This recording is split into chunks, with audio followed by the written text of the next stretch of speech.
Salut YouTube! Aujourd'hui, petite revue de presse scientifique. Il y a un article qui a fait boing dans mon cœur, dans mon âme. C'est celui-ci. Donc un article de The Conversation qui s'intitule Quand la Rome antique sentait l'encens et les excréments. On va parler de caca. Voilà, ça va être bien. Je sens que ça va être bien. Donc qui a écrit un article sur le caca? Et bien sûr, voilà, j'allais dire, hein, on parle de prout, de caca, c'est forcément un mec qui a écrit ça. Gros cliché. Cliché, j'adore les clichés. J'adore les clichés. Donc l'auteur est Thomas J. Derrick, qui est, donc il est à la Macquarie University. Et donc il nous a fait ce petit article. Donc je vais commencer par, il a été publié quand? Attends, quand il n'y a pas marqué là? Le 3 septembre 2025. Donc lui, c'est hop, la rentrée, il était parti. Pas en partie, il était chaud là. Donc, nous commençons. La Rome antique, ce sont les gladiateurs, les temples, les légions couleur pourpre et le tumulte du forum. Mais derrière ces images flamboyantes, il y a aussi une autre réalité bien plus terre-à-terre. Les odeurs. Entre parfums précieux et relents fétides, que sentait-on au quotidien dans la ville phare de l'Empire romain? Et ça, alors voilà, je fais tout de suite une petite aparté, ça fait partie des disciplines historiques que je trouve fantastiques, qui se rattachent à la discipline de l'émotion, enfin de l'histoire de l'émotion, l'histoire des sens, qui est extrêmement difficile évidemment à étudier. Pareil pour, dans certains cas, la culture matérielle, mais plus, par exemple, les petits objets du quotidien qui ont disparu, qu'est-ce qu'on en faisait? Et de la même manière, voilà, une histoire des sens, des sensations. Par exemple, comment on percevait, tu vois, on parle souvent aujourd'hui de déprime hivernale. Bah, comment, je sais pas, dans l'Antiquité, comment ils captaient la déprime hivernale, tu vois. Enfin, ça fait partie de tout ça. Et là, on est plus dans le sensoriel. Donc, qu'est-ce qu'on sentait à cette époque-là? Et donc, forcément, on va parler de caca. Le rugissement de la foule dans l'arène, l'agitation du forum romain, les grands temples, l'armée... Oui, on a compris. Que savons-nous des odeurs de la Rome antique? Nous ne pouvons pas, bien sûr, remonter le temps pour le découvrir. Oh bah merde. Oh bah c'est fini, salut you. Mais les textes littéraires, les vestiges physiques des bâtiments, les objets et les traces environnementales, telles que les plantes et les animaux, nous fournissent des indices. Peut-être les traces dans les latrines aussi. Alors, cette odeur, c'était quoi? L'odeur habituelle des animaux, des latrines et des déchets. Alors eux, ils foutent en même temps les animaux et les latrines, c'est sympa. Hein. Les chats, vous puez. Pour décrire les odeurs des plantes, l'auteur et naturaliste Pline l'Ancien utilise des mots tels qu'incundus, agréable, acutus, piquant, vis, fort, ou dilutus, faible. Malheureusement, aucun de ces mots n'est particulièrement évocateur et capable de nous transporter dans le temps. Oh, quand même, je trouve que déjà c'est pas mal. Hein, bref. Mais il est fort probable que nombre de quartiers de Rome baignaient dans la saleté et les mauvaises odeurs. Les propriétaires immobiliers ne raccordaient généralement pas leurs latrines aux égouts dans les grandes villes romaines, peut-être par crainte des invasions de rongeurs ou des odeurs. Donc effectivement, il y avait déjà, durant la Rome antique, donc c'est un... Alors si je ne me trompe pas, c'est une technologie créée par les Étrusques, donc les premiers habitants du nord de l'Italie, qui était un mélange assez cosmopolite, hein, à la fois région Turquie, l'Anatolie, vraiment un mix de différentes populations qui ont créé une civilisation qui s'appelle les Étrusques et qui a ensuite été gentiment, c'est ironique, sollicité par les Romains pour aller voir ailleurs s'ils y étaient. Voilà, concrètement. De mémoire, les égouts, ça a été créé par cette civilisation-là. Voilà, j'ai un petit doute, mais de mémoire, c'est ça. Enfin, je sais que par exemple, c'est eux qui ont tout ce qui est notamment les aqueducs. Voilà, notamment les aqueducs. Donc c'est tout ce qui est écoulement des eaux, quoi. Les égouts romains ressemblaient plutôt à des canalisations d'évacuation des eaux pluviales et servaient à évacuer l'eau stagnante des lieux publics, parce que évidemment c'est vecteur de maladie. Des professionnels collectaient les excréments des latrines domestiques et publiques et des fosses d'aisance pour le caca, pour les utiliser comme engrais et l'urine pour le traitement des tissus. Super ta lessive. Alors, normalement, l'urine, voilà. L'urine était utilisée comme, si je ne me trompe pas, comme une sorte de fixateur pour les couleurs, je crois que c'est ça en fait, mais en tout cas effectivement l'urine était très très utilisée dans tout ce qui était traitement des textiles. On utilisait également des pots de chambre qui pouvaient ensuite être vidés dans ces mêmes fosses. Putain, t'imagines ton métier est courageux les gars, c'est balèze hein. Franchement c'est là-dessus impressionnant quoi. Attends, sinon mon thé va être trop infusé. Ce processus d'élimination des déchets était réservé à ceux qui avaient les moyens de vivre dans des maisons. Beaucoup de Romains vivaient dans des petits espaces non ménagés, parfois partagés avec des animaux, dans des appartements à peine meublés ou dans la rue. En fait, je me dis partager avec les animaux, je me demande quels animaux. Parce que les chats étaient souvent utilisés pour tout ce qui était grenier, chasser les rongeurs. Ouais, bah si, ils en avaient peut-être besoin à l'intérieur, des sortes de petits appartements. Dans l'URBS antique, donc URBS c'est le terme pour dire, ça a donné le nom urbain, donc c'est vraiment le côté la ville. Hein. Alors, dans l'URBS antique, une odeur habituelle était celle qui provenait des animaux et des déchets qu'ils produisaient. Les boulangeries utilisaient fréquemment de grands moulins en pierre de lave ou meule, actionnés par des mulets ou des ânes. Il y avait aussi l'odeur des animaux de bas et du bétail amenés en ville pour être abattus ou vendus. Ça sent le taureau ici. Les grandes pierres de guet que l'on peut encore voir dans les rues de Pompéi servaient probablement à permettre aux gens de traverser les rues et d'éviter les excréments qui recouvraient les pavés. L'élimination des cadavres, animaux et humains, n'était pas réglementée. Selon la classe sociale des personnes décédées, les corps pouvaient être laissés à l'air libre sans être incinérés ni enterrés. Oh bah c'est pas grave, c'est Gérard. Il pourrit tranquille dans la rue. De fait des cadavres en décomposition étaient plus courants dans la Rome antique qu'aujourd'hui. Merci de la précision. Je vous rassure, si vous allez à Rome, alors, il y a sans doute moins de cadavres que durant l'Antiquité. Voilà. Potentiellement. Voilà. Merci pour cette précision. Comment il s'appelle déjà l'auteur? Merci. C'est vrai. On vaut mieux préciser ce genre de choses pour les touristes, c'est ballot. Au 1er siècle de notre ère, le haut fonctionnaire romain Suétone a notamment raconté qu'un chien avait apporté une main humaine coupée à la table de l'empereur Vespasien. C'est dégueulasse. Ah putain, t'imagines, toi tu gueules parce que ton chat te ramène des vieilles souris mortes, et là il te ramène un vieux morceau de cadavre, c'est dégueulasse. Ah, berk. Bon, après en même temps, même si c'est un truc, waouh, c'est raconté comme étant une anecdote exceptionnelle, donc ça devait pas arriver tout le temps, quoi. Et justement, il l'a marqué parce que c'était... Waouh. J'imagine la gueule de l'empereur, genre... Dégueulasse. Déodorant et dentifrice. Dans un monde où les produits parfumés modernes n'existaient pas et où la majeure partie de la population ne se lavait pas tous les jours, les colonies romaines antiques devaient sentir les odeurs corporelles. Oui, enfin après, ils pouvaient y être habitués aussi à force. Ça, c'est, tu vois, c'est ce que je me dis. Bon, je sais pas comment il va relativiser ou pas après, mais tu vois, si, imaginons dans 1000 ans, quelqu'un de l'avenir vient et nous voit, et peut-être qu'il trouvera qu'on pue, en fait. Ou au contraire, peut-être qu'il trouvera que notre odeur est quasi inexistante, je sais pas, enfin, c'est... En fait, nous, on est habitués, tu vois, en général, sauf quand il y a vraiment quelque chose qui détonne, une odeur trop forte, etc. Mais globalement, notre société s'habitue à ses propres odeurs.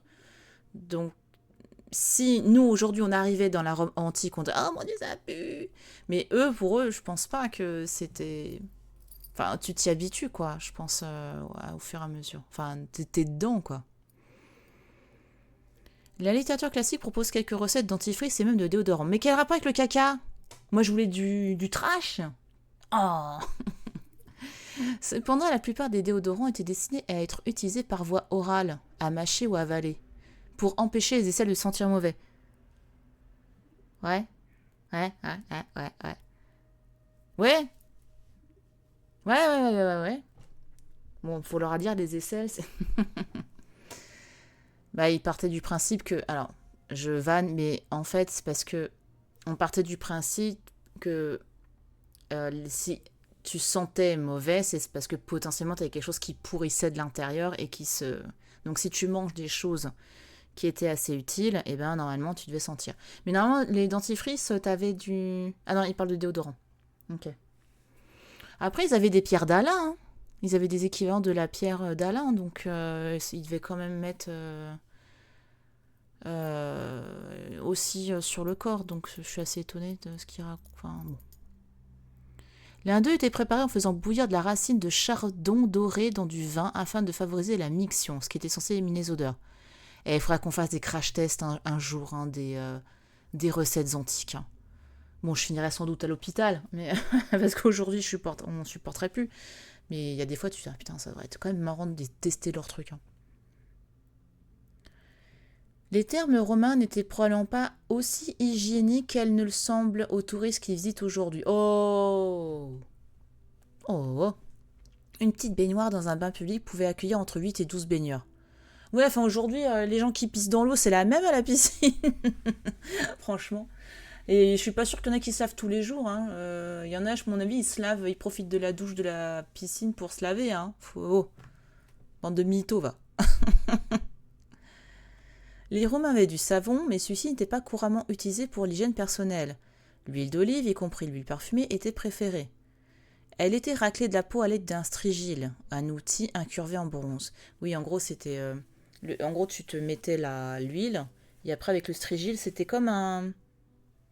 Ça ressemblait un peu à un S, et en fait, en gros, tu grattais. Tu vois, tu retirais l'excédent d'huile, et très souvent, c'était utilisé dans les... Quand les gens faisaient leur sport, notamment dans les gymnases et tout ça, parce qu'il y avait du sable et tout, donc c'était pour retirer les saletés. Cette combinaison d'huile et de peau était ensuite jetée, peut-être même lancée contre un mur. Quoi?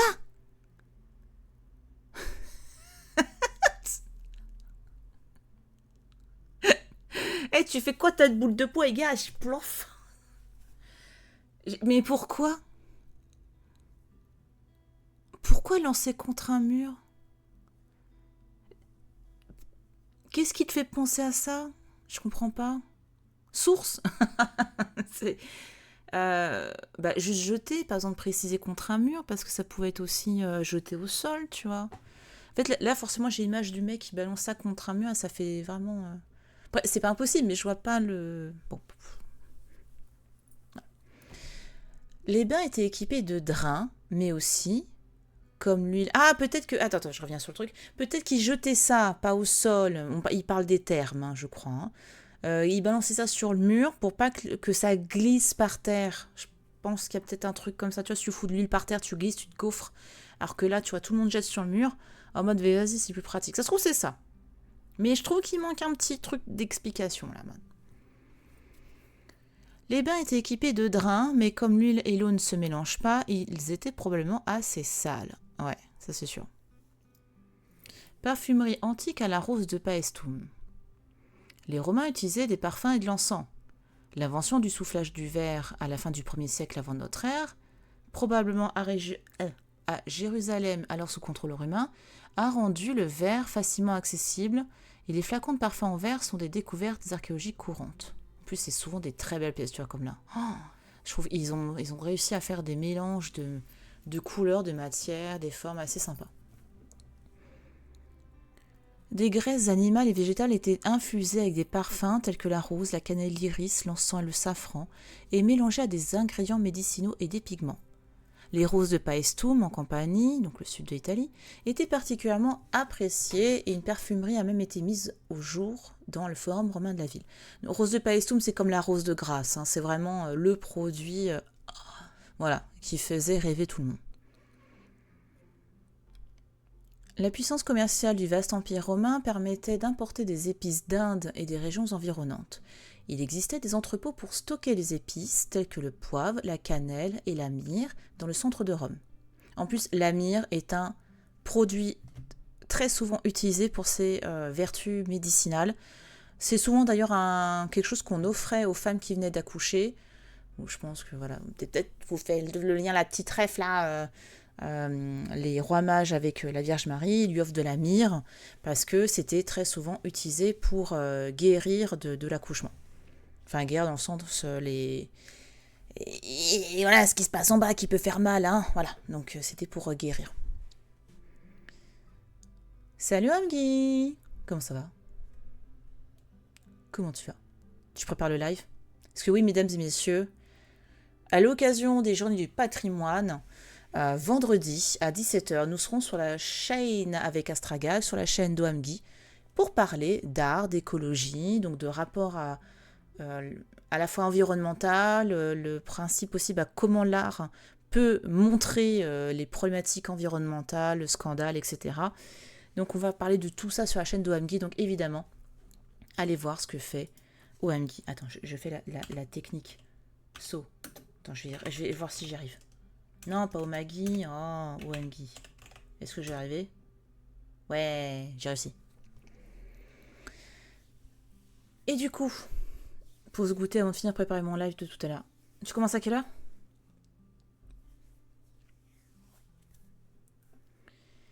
Alors, dans un article récent publié dans l'Oxford Journal of Archaeology, la chercheuse Cecil Brown, je sais pas comment on dit, pardon, avec le O comme ça barré, écrit que même les statues antiques pouvaient être parfumées avec des huiles parfumées. Oui, alors, 17h30. Oui. Donc en effet, les statues étaient parfumées parce que de nouveau, on prêtait des vertus médicinales de protection aux huiles parfumées. Donc il était logique, de la même manière que tu prends soin d'un corps humain vivant, que tu prennes soin de l'élément qui est censé incarner, enfin en tout cas recevoir la divinité. Ok, donc ça, de l'Antiquité et pendant aussi le Moyen-Âge, on croyait sincèrement que les statues étaient investies de la présence divine. Donc forcément, on en prend soin, parce qu'on prend soin de son corps, donc on prend soin des dieux. Et en plus, le parfum avait cette symbolique de communication, parce que le parfum est quelque chose qui est fugace, qui est impalpable. Donc le parfum, il va dans les airs et tous ces éléments qui sentent bon, qui vont dans les airs, il y a forcément une connexion divine qui est faite. En plus, il y a ce côté, les dieux sentent bon. Voilà, ils sont au-dessus, ils sont supérieurs, machin, machin. On va parler des pandarous. Le pandarou pue. Ça pue, ces machins. C'est très mignon, mais ça pue. Quand je passais toujours au... je sais plus quel petit zoo à côté de Paris. Je ne sais pas, au Muséum d'Histoire Naturelle à côté, il y a peut-être une zone avec des animaux, je sais plus, mais en tout cas, dès que tu passes à côté de l'enclos des pandarous, oh purée, ça fouette. C'est adorable, hein, mais ça pue, je trouve. Voilà, pardon, c'était mon moment mesquinerie du panda, mais c'est adorable, voilà.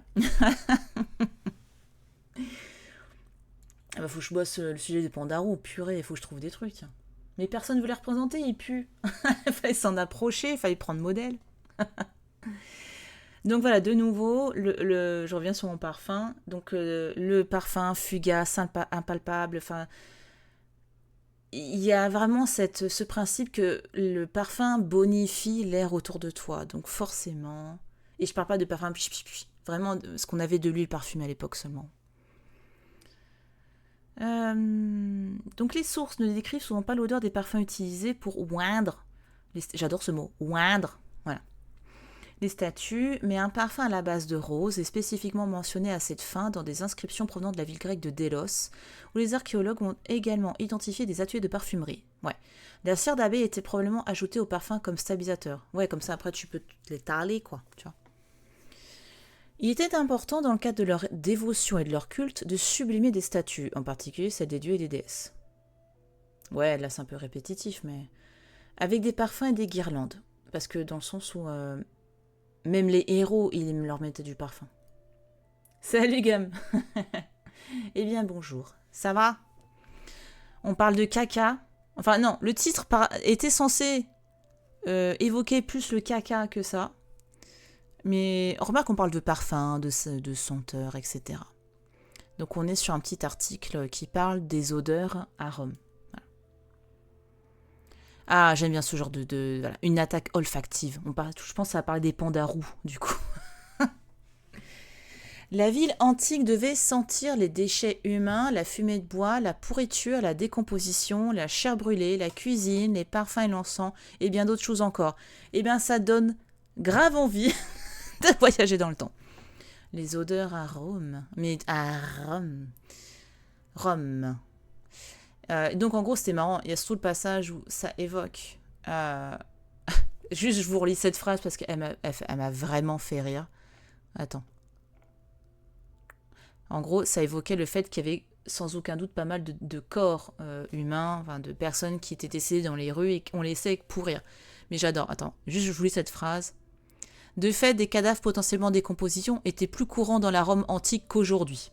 Voilà. Donc je me suis dit, ça pour les touristes, c'est exceptionnel. C'est une phrase incroyable. Donc de dire que à tous les coins de rue, tu as trouvé potentiellement des cadavres, mais il y en a un peu moins quand même que pendant la Rome antique. Les odeurs à Rome. Ah oui, le rhum. Ça sent bon, le rhum, j'aime bien.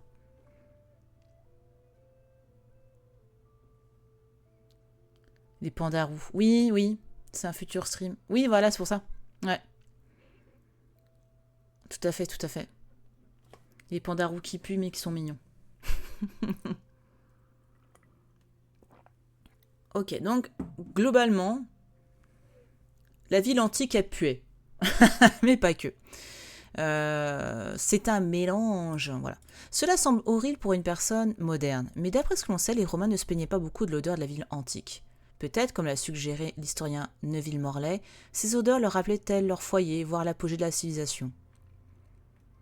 C'est quoi ça? Attends, je vais voir ça. De plus, ce que je disais un peu plus tôt...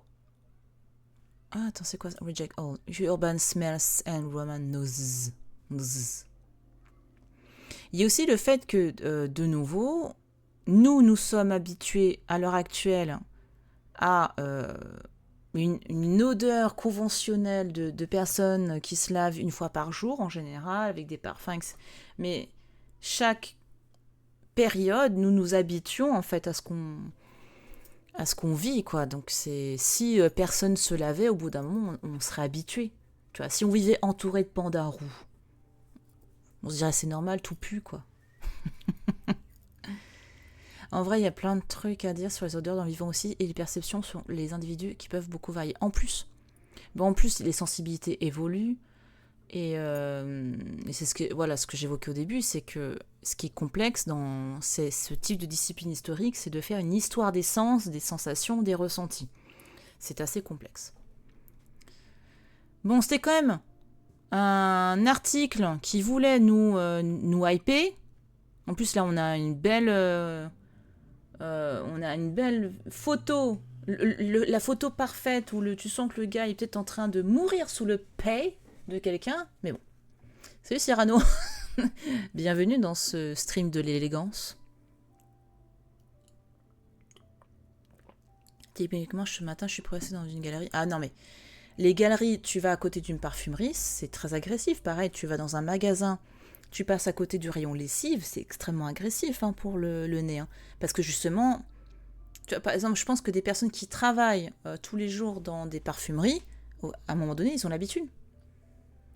Voilà, moi je pourrais pas, je pense, mais peut-être que je m'y habituerai aussi quand même.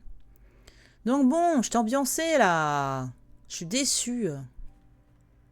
On va trouver un autre article. Ah oui, c'était quoi que je voulais vous montrer? Ah voilà. Décris-moi tes couleurs préférées, je devinerai ta génération. Ça, j'aime bien. En plus, moi, c'est le pink. Ah là là. Moi, c'est le rose. Quelle est ta couleur préférée? Dis-moi dans le chat. Dis-moi tout. Moi, c'est... Ah ben en plus, moi, là, ses cheveux, j'adore. Je trouve qu'elle a fait un truc génial, là. Moi, c'est le rose. L'article puait... Ouais. Bah oui, voilà. Il aurait pu mettre ça à la fin. Ça pue, hein. Bah, il apporte, sincèrement, il apporte rien. L'article... je trouve ça dommage parce que... Voilà, là, je trouve que ça apporte plus. Bleu marinière. Mais gars, je suis encore en marinière. À chaque fois, je fais un live, et en plus, je le fais pas exprès, mais je suis en marinière. Mais le bleu marin, il est très beau, ouais. Je comprends. Ça va bien avec le rose, en plus. Alors, qui nous a écrit ce petit article? Donc, Sabine Ruot, professeure de marketing à l'EDHEC Business School, et Rose Kibido. Ah oui, ça me dit quelque chose. Il est spécialiste en... par contre, je sais plus. Je crois que c'est Yel. Je crois que... Yel veut Yel. Ah non, attends. Je crois que c'était Yel qui voulait se faire appeler. Bon lurk. Et donc Rose Cabido, Yel est vraiment là-dessus. A fait un boulot incroyable sur les gender studies. Enfin, on entend souvent parler de son travail. Enfin, voilà. Et je trouve que c'est quelqu'un avec qui j'aimerais bien papoter, tiens d'ailleurs. Eh, attends. Yel a un LinkedIn. Attends, je vais me connecter. Vas-y, on se connecte. Artiste chercheuse. Ah, je connais pas le terme comme ça, chercheuse. Doctory. C'est le neutre, j'imagine. Je pense que Yel... attends, je vais me connecter.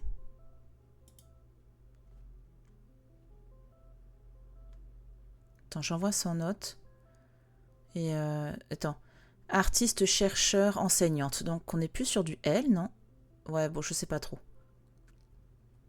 Est-ce que là, il y a du... Bon, en tout cas, voilà, Yel. On va dire Yel, comme ça on est sûr de pas trop se tromper, normalement. Alors, donc, Bleu marinière. Donc, article sorti le 12 septembre 2025. Donc, ils ont profité cet été pour travailler visiblement. Chaque époque a ses couleurs emblématiques. Les pastels rassurants des boomers. Cache. Le rose poudré des milléniaux. Ça, c'est moi. En plus, avec des paillettes, j'adore. Le jaune éclatant et le vert tape à l'œil de la Gen Z, reflet d'émotions collectives et de tendances sociétales. C'est un indice souvent plus long que de simples effets de mode. Alors, je vous dis moi d'emblée pourquoi j'aime le rose. Voilà. Et on va voir, est-ce que j'ai pas lu un. Pour moi, le rose est une couleur extrêmement positive, rassurante. Parce qu'avant, ce que j'aimais comme couleur, c'était le violet et le rouge. Et les années passant, je me rends compte que j'aime bien le violet, mais je trouve qu'il y a un côté sombre qui parfois me... Je me dis c'est dommage. Enfin, je veux un côté un peu plus waouh, un peu plus pop.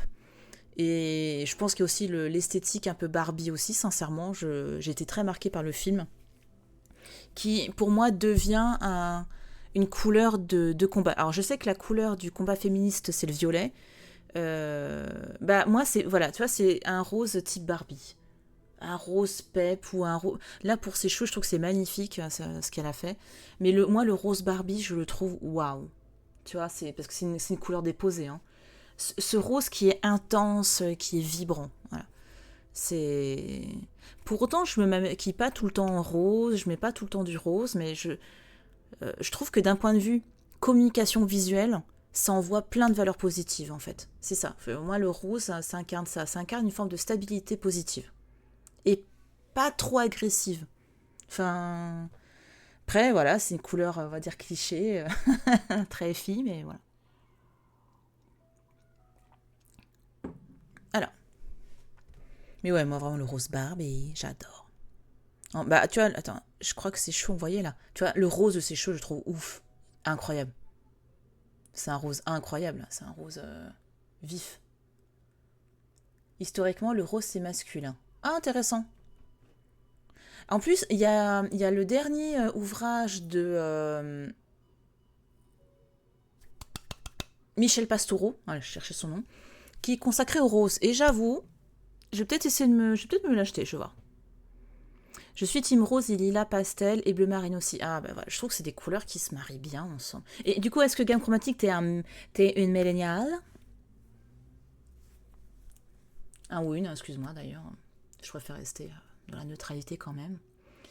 Est-ce que, ouais, tu es millénial, voilà. Donc ça, c'est intéressant. Et le bleu marine, c'est beau, hein. C'est vraiment, ce sont des belles couleurs. Pareil, tu vois, le bleu clin. Waouh, il est mais magnifique le bleu clin. Ouais.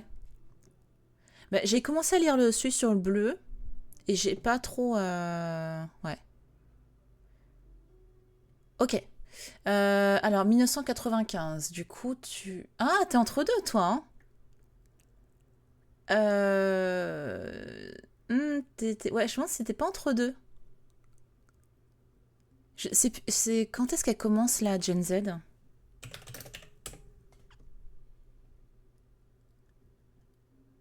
Ah, toi, entre 80. Attends. Entre 97 et 2012, ouais. Ouais, enfin, ouais, t'es à la fin, toi, ouais. Parce que pour moi, on.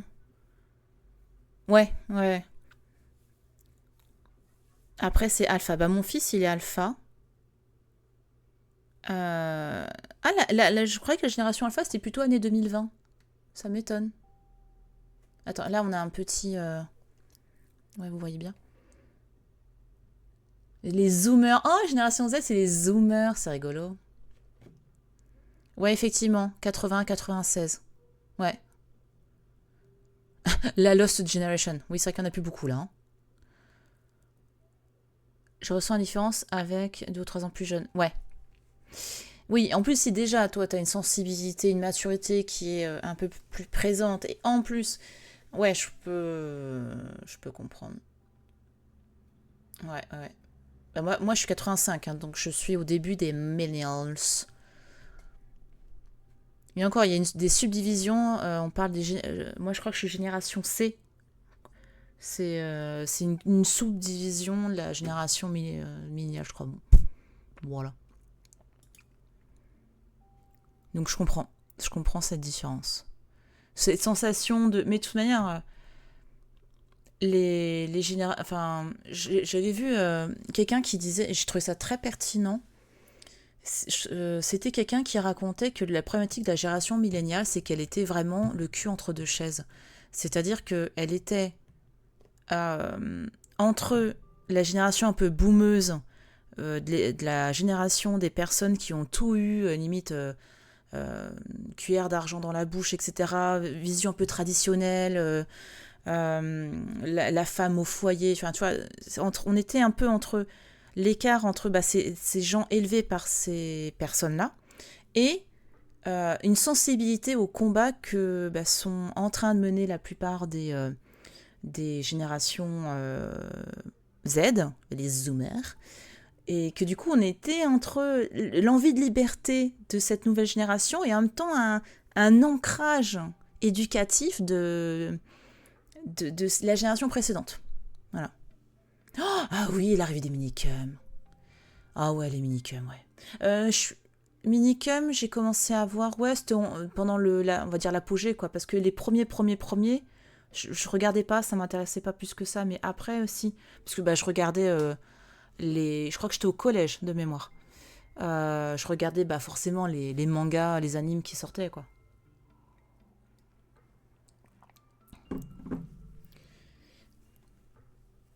Alors, chaque génération semble s'approprier certaines teintes, mais il serait réducteur d'y voir une donnée biologique ou universelle. Si la couleur est l'effet visuel résultant de la composition spectrale de la lumière qui est envoyée, transmise ou réfléchie par des objets, la façon dont on l'envisage est avant tout une construction sociale et culturelle qui reflète les mœurs, les évolutions idéologiques et les influences médiatiques d'une époque. N'oublions pas qu'il y a eu beaucoup de boomers qui étaient pauvres et n'avaient pas tout, même si Bayrou fait semblant de croire le contraire. Oui, bien sûr. Oui, oui, carrément, bien sûr. Carrément, carrément.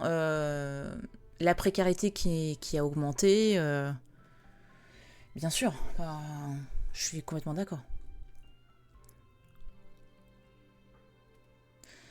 En effet, comme l'a commenté Michel Pastoureau, ce n'est pas la nature qui fait les couleurs ni même l'œil ou le cerveau, mais la société qui leur attribue des significations variables selon les époques.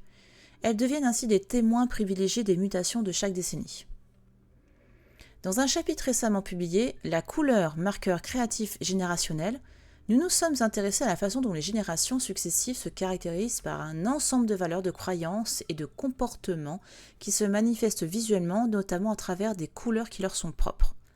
Ainsi, la segmentation par génération, boomer, génération X, Y, Z, alpha, permet d'observer des affinités chromatiques qui ne relèvent pas seulement du goût individuel, mais d'un rapport collectif au temps, aux aspirations et aux codes esthétiques dominants. Barbie. Ouais.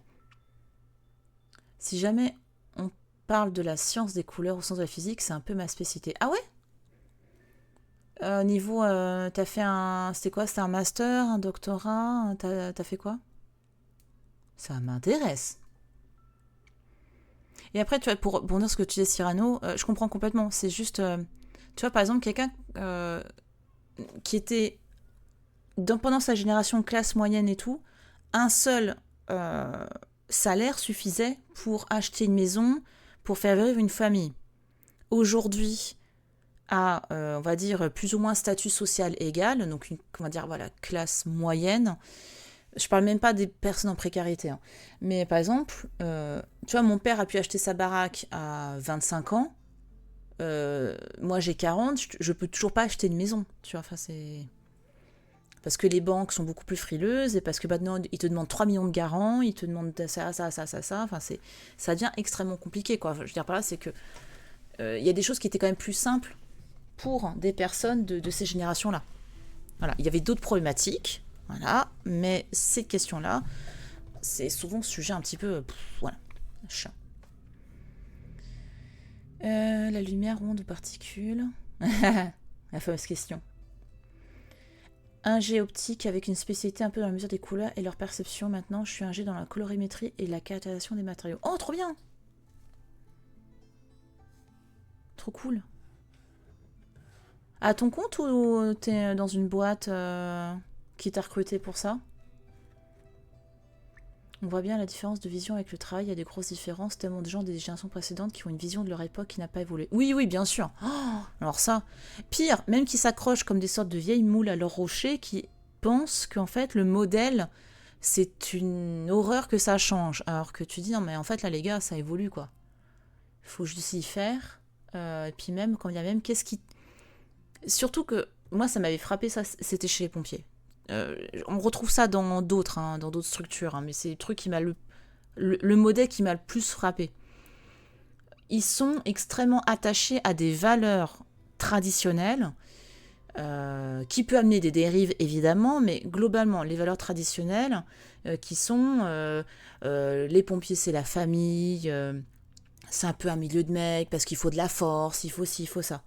Et pour eux, de voir l'évolution, et ils ont souffert, tu vois, de ce schéma. C'est ça le pire, c'est que quand eux, ils sont passés par cette phase-là en tant que jeunes trous du fion, ils ont souffert de ça, et maintenant, comme ils sont gradés, ça les embête que des jeunes aient plus de droits que eux à l'époque. Mais c'est une forme de jalousie. Et c'est ce que tu retrouves chez les gens qui vont te dire aujourd'hui, ah ben les jeunes ils veulent pas travailler, moi à mon époque je pouvais travailler 48 heures d'affilée, je disais rien. Enfin, ouais, mais c'est dommage justement. Enfin, là on se bat pour que le travail soit mieux ou de conserver des valeurs. Enfin, ce pourquoi des gens comme Ambroise Croizat se sont battus, quoi. Tu vois, enfin, on essaie de conserver ça. Salarié, ok. Réflexion lambertienne ou spéculaire. Bonjour. Salut Meme. Les boomers des vieilles moules. Je suis choquée, ma pauvre mémé. Bah moi, c'est ma mère, tu vois. C'est une boomeuse. C'est...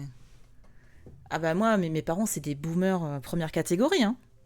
Ma mère est plus tolérante. Elle est en mode, ouais, la vie, ça doit être cool quand même. Mais mon père, je crois, mon père pourrait incarner... Tu ouvres un dictionnaire avec la définition au boomer, tu mets la photo de mon père, je pense que ça collerait bien. Je suis une méchante. Mais voilà. Mais il l'incarne, quoi. Il l'incarne parfaitement. Lambertienne, évidemment. Ça n'existe pas. Aïe. Non, bon. Hein? Voilà. On est comme ça.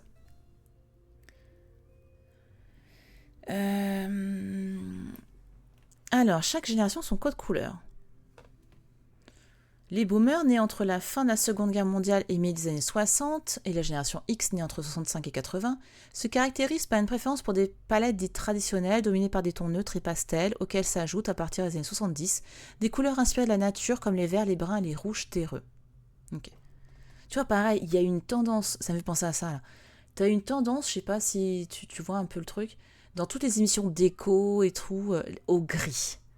Et moi, ça me rendait malade de voir ça. C'est... Après, je sais pourquoi ils mettaient du gris, c'était pour la revente. C'est parce que c'était une couleur extrêmement neutre et donc c'était pratique pour la revente. Mais moi, les personnes qui ont des décos grises, limite, je préfère du blanc. Sincèrement. Parce que gris, je trouve que c'est un triste. C'est en plus, tu vois, je suis entre je suis pas loin de la Picardie, quoi. Le gris, c'est bon, je regarde dehors, je l'ai. Je veux du jeu de la belle couleur chez moi. Donc ouais, moi je sais pas si ça vous parle quand je dis ça, mais moi les émissions déco avec la mise en avant du gris, mais j'en peux plus. Enfin,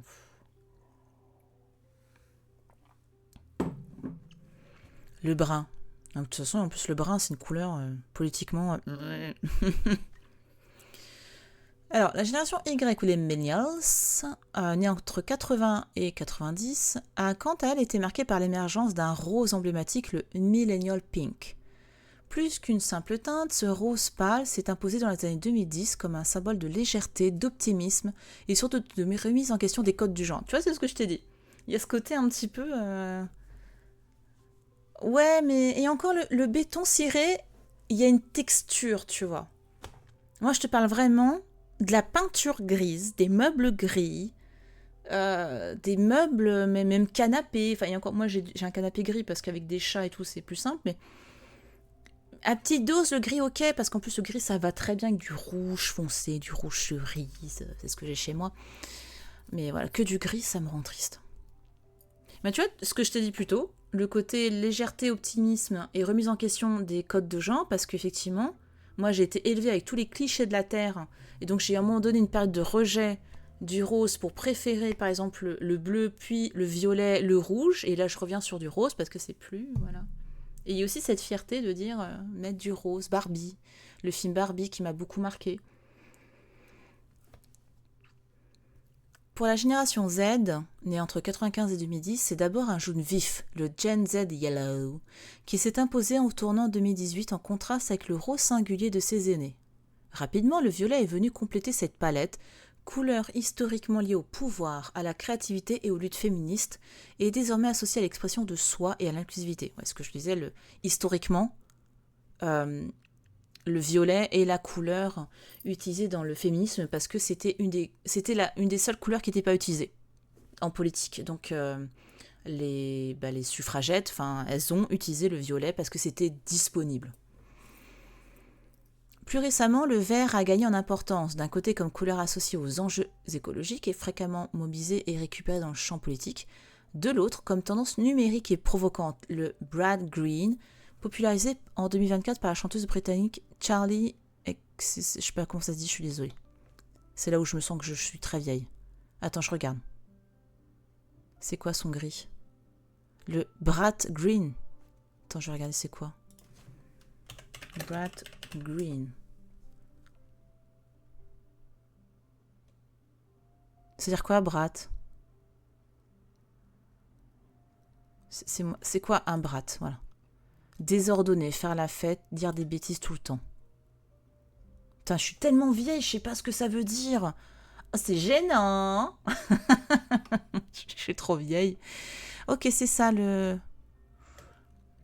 Ok. Oui, il est pas mal. Il me parle pas, mais il est pas mal. Ah, par contre, moi j'aime bien avec du noir. Je trouve que ça fait une trêve comme ça, là. Ça fait bien. Bah, c'est un peu comme le... Ça fait penser un peu au Vers Event, même si c'est pas le même, forcément. Ok, je connaissais pas. Pareil, Charlie XC... Putain, je suis nulle. Attends. Ok. Donc j'apprends des trucs. C'est bien. On est là pour ça, les amis. La génération alpha, encore en formation, bah ouais, le mien est... Il est encore dans ses couches, hein. Aussi, pour sa part, ont un attrait pour les tons naturels et réconfortants, et une exposition précoce aux couleurs franches et artificielles de l'univers digital. Bah, ça pour rien que la génération alpha, c'est la génération de l'IA. Hein. Enfin, c'était la césure. Ouais. Alors, mon fils, lui, tout ce qu'il veut voir, c'est des motos, des voitures. Peu importe la couleur, ils sont fous. Donc, c'est des voitures, des motos, des camions. Mais il aime bien le rouge. Je crois qu'il aime bien rouge. Il aime bien. S'ancrer dans son époque. Si ces repères générationnels sont séduisants, il est essentiel de ne pas les figer. Les couleurs ne se laissent pas réduire à des étiquettes fixes. Elles vivent, elles circulent, elles se réinventent. Elles reviennent parfois de manière cyclique à l'image de la mode et se rechargent de nouvelles significations. C'est ce qui rend la couleur si puissante dans la communication. Elle permet d'ancrer une marque dans son époque tout en laissant place à la réinterprétation. Des motos. Moto. Ouais, non, voito. Ouais, non, il est. Ah oui, non, mais oui. Il est très fan. Ouais. Non, en ce moment, ce qu'il inverse, c'est chocolat. À un moment donné, il savait bien dire chocolat. Là, il est plus en mode cochola. Voilà. Et quand j'ai dit non, c'est chocolat, il m'a fait choco-cochola. Ok. Si tu veux, vas-y. J'en ai plus rien à foutre. Ça et le sac. Il dit toujours le casse. Non, le sac. Le casse. Ah, il me cherche. Je sais, il me cherche.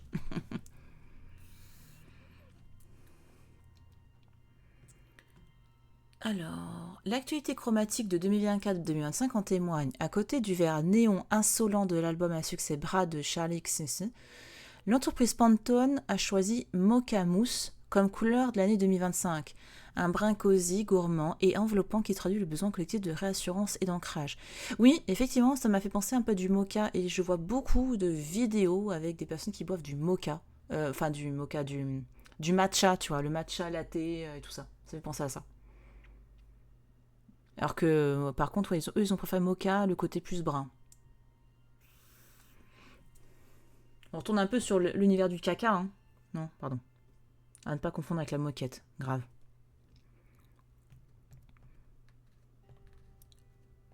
Dont la couleur dépend beaucoup de l'âge. Bah, là, ma moquette, elle est grise. Quand j'ai pris l'appartement, c'est un appartement loué, hein, tu vois, c'était déjà en place, c'est du gris. Mais tu vois, moquette grise, ça me gêne pas. Par contre, c'est vrai, tu vois, ça me fait penser par rapport à ce verre-là. J'étais à Neuchâtel pour une journée d'études, enfin, j'ai donné une conférence, et on est rentré dans la salle pour déjeuner, et la salle, elle était vert comme ça. Très grand. J'aimerais bien essayer de la trouver. Attends. École. Arc Neuchâtel. J'essaie, hein. J'y crois. Gestion. C'est dans le bâtiment gestion. J'aimerais trop vous montrer. Tu vois, c'est un... Ah putain, on devine un tout petit peu là, je crois. Attends, j'essaie de trouver. Ça, voilà, j'ai trouvé. Tu vois, on avait le déjeuner là-dedans, Mais laisse tomber, j'ai fait faire une crise d'épilepsie quand je suis rentrée là-dedans. Non, c'est ça là. Voilà, j'étais là. J'étais là il y a la semaine dernière et tu vois, elle est très grande, très lumineuse, donc avec une vue sur le lac, c'était incroyable. Mais elle était comme ça, j'avoue, pour moi, c'était too much. c'était impressionnant. Puis partout, hein, ils ont du verre comme ça et tout. Donc je me suis crue dans une sorte.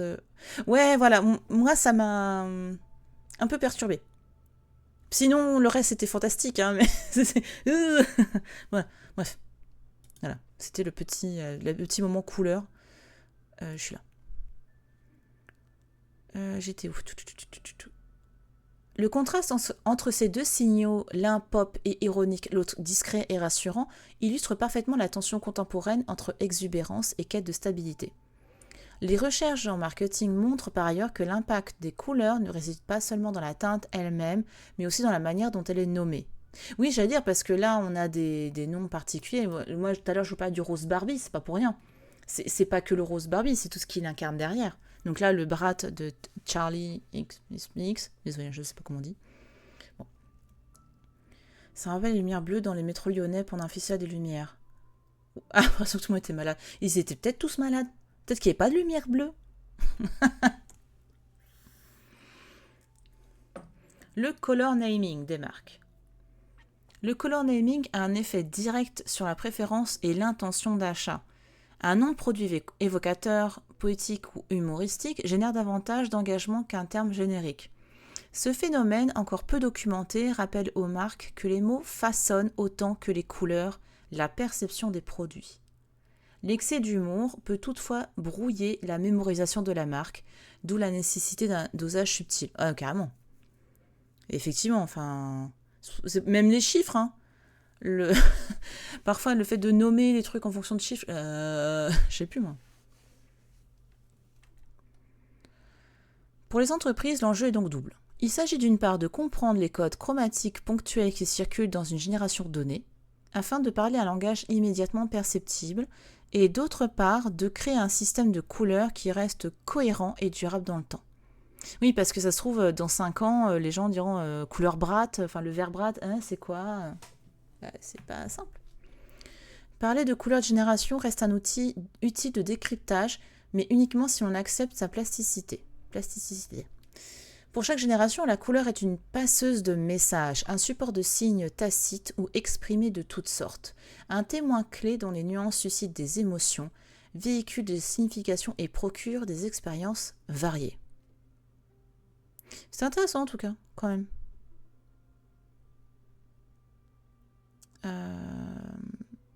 C'est intéressant. Ça me donne même, parce que tu vois, je fais du contenu pour certaines entreprises et je pense que pour une, ça pourrait être intéressant que je parle de ça, je pense. Mais c'était un article cool. J'ai bien aimé. Qui ment pas, voilà.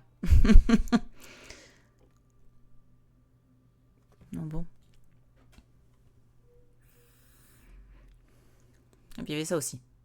Les mains. Il y avait cet article-là aussi qui m'intéressait beaucoup. Et il a un an, hein, il est de 2024. Mais ces genres de choses... Ce que je me demandais souvent, tu vois, quand j'avais des cours au Louvre ou tout ça, quand on était devant les œuvres, à chaque fois, je me disais, mais pourquoi il n'y a pas de main? Pourquoi... C'est très compliqué pour eux de peindre les mains. Regarde, t'as par exemple le radeau de la Méduse. Je crois qu'il n'y a pas de pied, tu vois. Les mains et les pieds, c'est ce qu'il y a de plus galère à peindre. Attends, on va regarder ça, je vais te montrer. Regarde. Les pieds, il y en a un là, vite fait. T'en as un là, mais la plupart, tu vois, ils les cachent un petit peu, hein. Là, t'as une main, mais là, toi, les pieds... Oh, pardon, un zigouigoui, pardon, le zigouigoui. Ça, c'est moi quand je vais me faire ban. Pourquoi j'ai montré des zigouigouis? Pourquoi elle a montré des zigouigouis? Pourquoi? Parce qu'elle est con. Oh, et là, notre pied. Voilà. Donc, on a quelques pieds. Pas de pieds, pas de problème. Oui, voilà. C'est bon, il n'y a pas de zigouigoui, là? Non, c'est bon. Les pieds et les mains, c'est très compliqué. C'est... Pour avoir fait un peu de dessin, c'est franchement complexe. Et je disais souvent à mes étudiants, ou même je regardais aussi les tableaux. En fait, c'est fascinant, par exemple, tu vas regarder une œuvre. Par exemple, les œuvres de... Attends, c'est Vinci. Bon, après, on a... Non, mais de Léonard. Pas Vinci. Voilà. On n'a pas beaucoup d'œuvres hein, de Léonard de Vinci. Hein. Mais, parfois, tu as quand même cette impression que les mains, c'est parfois fait par quelqu'un d'autre. Enfin, tu as l'impression des fois que... Bon, celle-là, elle est très bien faite. Mais il y a souvent une impression parfois de comme s'il y avait un autre peintre. Après, oh putain, il n'y a que ça, il y a que 3 images là. Après, on sait que quelqu'un comme De Vinci, étant très sollicité, ayant autre chose à foutre, parce qu'il voulait travailler, il voulait faire des recherches, etc. C'est quelqu'un qui donc formait ses apprentis, ses disciples, et lui, il recevait les commandes. En gros, les gars faisaient tout, et lui, à la rigueur, il faisait la fin, le visage. En gros, lui, il faisait les finitions. Et il n'y a pas que De Vinci, hein. Tous ceux qui avaient des disciples, ils faisaient exactement la même chose. Rembrandt, etc. Enfin, ils faisaient tous la même chose. À partir du moment où ils avaient succès, ils peuvent pas peindre. Enfin, ça prend du temps de peindre, forcément. Donc, en gros, eux, ils finissaient, quoi, en général. Puis, ils signaient. Ils encaissaient le chèque. Les raclures. Donc, bon. Alors que les zigouigouis, on est tellement entraînés en dessin sur les tables d'école. Tout à fait. Ouais. Alors, pourquoi est-il si difficile de peindre des mains? Un article de Myriam Ferreira de l'Universidad Internacional de La Rioja. On dit souvent que Goya faisait payer plus cher ses portraits si le modèle souhaitait être représenté avec ses mains. La taxe patoune. Nous verrons plus loin si cela est vrai ou non. Mais l'anecdote permet d'illustrer l'un des plus grands défis de l'art, peindre des mains. Pourquoi est-il si difficile ? Physiquement, les mains sont l'une des parties les plus complexes de notre anatomie. 27 os, 6 types d'articulations, 5 types de ligaments et de nombreux muscles forment chacune de nos mains. Il est certainement compliqué d'assembler tous ces éléments dans les bonnes proportions et sous le bon angle. De plus, leur petite taille et leur mobilité entraînent la formation de nombreuses ombres dans différentes directions, ce qui rend le travail encore plus difficile. Raphaël Lompard, professeur d'anatomie à la faculté des beaux-arts de l'université de Séville, soulignait il y a quelques années une autre difficulté. Le nombre de formes que la main peut prendre. Il y a de nombreuses façons de les placer. Voilà. Le système main-visage. Attends, pardon, j'ai oublié là. Mais la plus grande difficulté n'est même pas la technique. Ce qui rend la représentation difficile, c'est que la main nous définit en tant qu'être humain. Le philosophe Leonardo Polo affirmait que l'homme était un système composé de 2 noyaux principaux, le visage et les mains. C'est un italien ou quoi? Pardon. La honte. Oh, désolé. Ah là là. La joueuse franco-polonaise a failli dans une vanne terrible aujourd'hui. Bon, ça va ou c'est pas clippé, donc ça me va. Ça me dérange pas. Mais bon. Oh purée, je vais me faire virer de Twitch là. Entre les zigouigouis, la référence des mains comme les Italiens, c'est fini pour ma carrière. Bon, elle était peut-être pas très développée, mais c'est pas grave. Quand même. Contrairement aux animaux, l'évolution de l'être humain a fait qu'au lieu d'avoir un museau, il a un visage et au lieu de griffes, des mains. Alors, des griffes, ça dépend. T'as des meufs, des meufs, des mecs, quand ils se font leur manucure, là. T'as déjà vu des manucures de malade, là? Bref. Le film de Disney Tarzan nous le montre de manière poétique. Tarzan sait qu'il n'est pas un gorille comme ses parents ou ses frères adoptifs parce que ses mains sont différentes. Et il reconnaît Jane comme l'une de ses semblables en constatant qu'elle a des mains comme lui. Pourtant, les mains de singe, de gorille, c'est assez proche de l'humain, je trouve. Hein. Enfin, je trouve. C'est pourquoi notre visage et nos mains sont les éléments qui aident les êtres humains à exprimer ce qu'ils ressentent. Et on serait plus classe avec des patounes de chat. Hein. Des patounes de tigre. Ce serait trop bien. Mais il semble que dans le cas du visage, tout soit un peu plus facile. Si nous fronçons les sourcils, nous exprimons la colère. Si nous ouvrons les yeux, nous exprimons l'étonnement. Si nous courbons la bouche, nous exprimons le bonheur par notre sourire. Pour les mains, c'est tout sauf évident. Quel est l'angle exact que doit présenter notre phalange supérieure de l'index de la main droite pour exprimer la joie? Merde, c'est où l'index? Attends, c'est lequel l'index? Que les mains soient expressives, qu'elles parlent et disent exactement ce que l'artiste veut qu'elles disent est quelque chose de beaucoup plus subtil et complexe. C'est très beau ça. Oh là là, ce travail-là. Les mains de Goya. Pour revenir à Goya, est-il vrai qu'il faisait payer plus cher ses portraits si les mains devaient être incluses? Oui. Oh la raclure! Goya! T'abuses. Imagine son devis. Et tu prends le forfait main? Ouais, vas-y. Ça signifie-t-il que Goya trouvait difficile de représenter des mains? Non. Ah ouais? Ah ouais, t'es vraiment en mode vas-y, tu payes plus cher juste parce que t'as des mains. Ah, sympa. Sympa. Non, faire payer plus cher la représentation des mains était une norme pour tous les portraitistes. Plus il y avait d'éléments du corps, plus il y avait de paysages ou plus il y avait de figures, plus le prix augmentait. Cela n'a rien à voir avec le fait que Goya était maladroit dans la représentation des mains. Manuel Amena, grande spécialiste de Goya, est catégorique à ce sujet. Il était plus vertueux que d'autres peintres. Le fait qu'il ne voulait pas peindre les mains est une légende qui n'a aucun sens. Tous les artistes étaient payés pour leurs mains séparément. En effet, Goya est lieutenant de peinture à l'Académie royale des beaux-arts de San Fernando, ce qu'il n'aurait pas obtenu s'il n'avait pas été l'un des meilleurs dessinateurs du pays. Et son travail de lieutenant consistait précisément à enseigner comment dessiner les mains. De plus, en raison de sa surdité, Goya a dû apprendre la langue des signes. Son ami Zapater disait dans une de ses lettres que Goya parle à travers sa main. C'est beau ça. Une phrase qui peut être extrapolée à sa peinture. En regardant ces images de mains, nous pouvons voir qu'elles transmettent toutes quelque chose, l'angoisse, l'impuissance, la douleur, la délicatesse. Ah oui, mais la main de... Enfin, Michel-Ange. Oh là là, mais quel... Bref, c'est trop talentueux. C'est pénible. Arrêtez d'être aussi talentueux. Les artistes s'exercent donc depuis des années à représenter les mains non seulement réalistes en apparence, mais aussi expressives. Et si les mains parlent, c'est qu'elles veulent véhiculer des informations seules, sans avoir besoin du reste du corps, voire en contradiction avec le reste du corps. L'un des exemples les plus célèbres de l'histoire de l'art est celui de David de Michel-Ange. Le livre de Samuel, qui relate l'affrontement entre David et Goliath, raconte que David était un beau garçon aux cheveux clairs, ce qui explique qu'il était méprisé par les autres soldats et par Goliath lui-même. Mais David a vaincu Goliath contre toute attente. Et c'est ainsi que Michel-Ange le montre.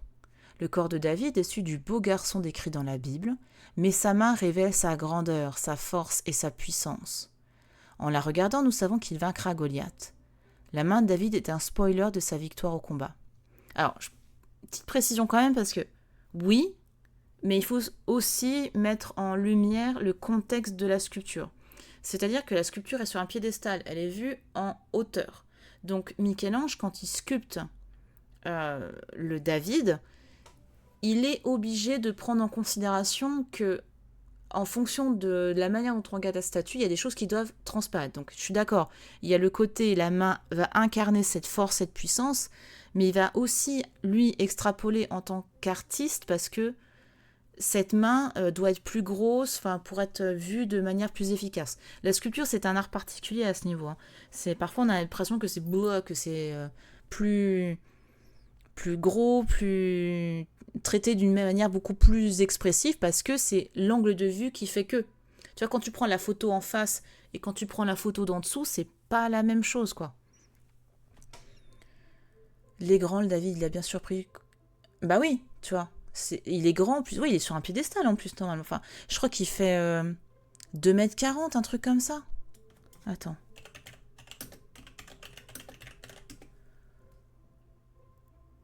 Tu vois, par contre, oui, je suis d'accord. Il y a le côté... putain, encore un zigouigoui. Il a fait exprès, parce qu'en plus, il y a le travail de l'ombre, là. 5 mètres. Pardon. Vache. Attends, mais avec le socle? Attends. Avec ou sans socle? C'est énorme, 5 mètres.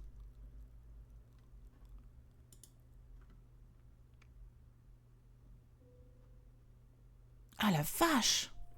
Parce que je ne l'ai pas vu en vrai. 5 mètres. C'est incroyable. Pour moi, il faisait moins. Pour moi, il faisait 3 mètres. Dis donc. Quel gros zigouigoui. Je suis fatiguée. Je me fatigue toute seule. Rembrandt a fait quelque chose de similaire dans son tableau Le Retour du Fils prodigue. Le prêtre Nouwen, qui analysait l'œuvre d'un point de vue religieux, a fait remarquer que l'une des choses qui l'avait le plus impressionné était les mains que le père pose sur le dos de son fils. Selon lui, les deux mains sont différentes. La main gauche, forte et musclée, est une main masculine.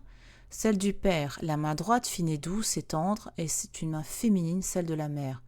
L'amour du père pour son fils est un amour de père et de mère, et Rembrandt le représente dans ses mains. C'est intéressant ça. Attends, je vais voir là.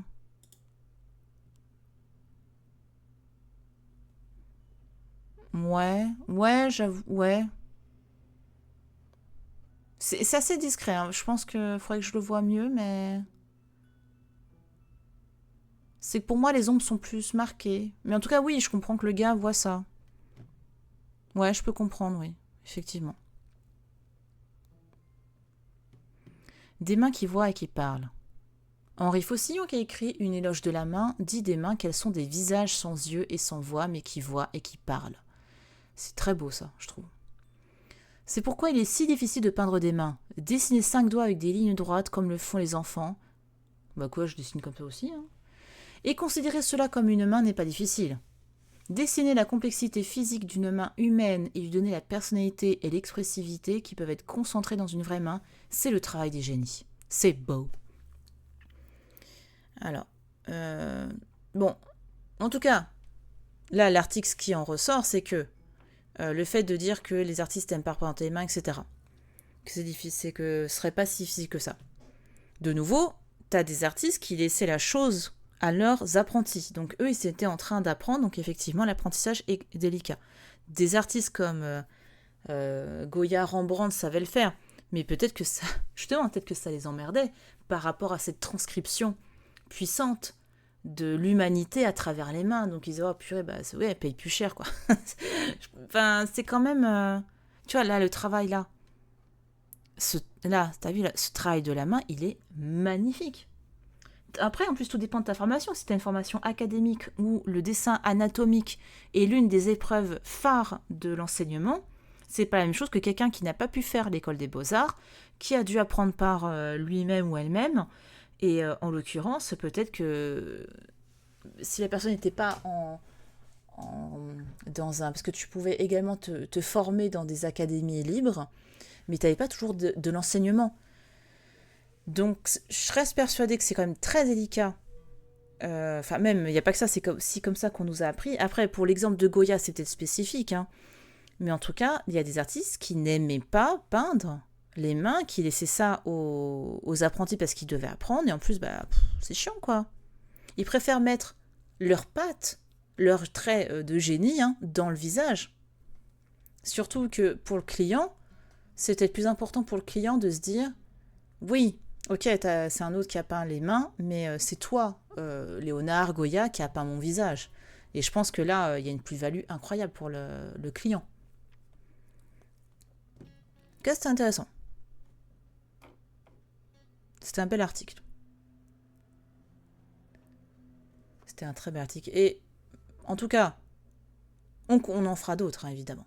Merci YouTube et salut! Voilà, je reste encore.